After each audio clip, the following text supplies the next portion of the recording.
မောင်လေးကိုဘိုးကင်းနဲ့ကောင်ကနိုင်ချင်းလို့ နေရသူ့ဘာဝစားတာတုံးသူကဘလိုင်းနိုင်ချင်းမှာ မောင်လေးကဘာမှဝါမစားပါဘူးဒီလိုလေးပဲတနက်ပြစ်တာကိုဗျာ ဟဲ့ငါနေရဒီလေဖျက်မှန်းကိုမယ်ခါနဲ့နေပါဦးနေရတန်းနဲ့ဟိုကောင်လက်သီးနဲ့ကိုနေကိုနိုင်ချင်းတာဖြစ်နိုင်လို့လားဟဲ့ ဘာလဲမောင်လေးပြောတာတွေကိုမယုံဘူးလားမယုံရင်လည်းဒီမှာကြည့်မောင်လေးကိုဘလို့နိုင်ချင်းသွားလဲဆိုတာ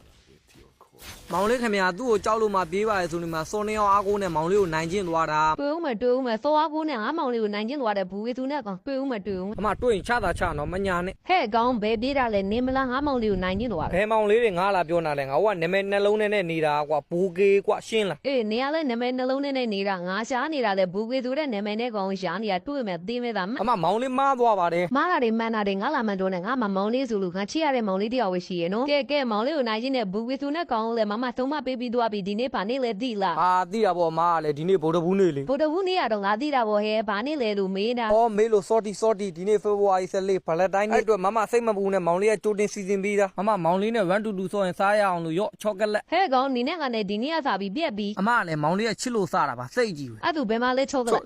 ချောကလက်ကမောင်လေးတောင်ပတ်သက်မရှိလို့ဝင်မစားနိုင်ဘူးဟာမမောင်လေးကိုတယောက်တည်းထားသွားခဲ့ပြီလားဟာမ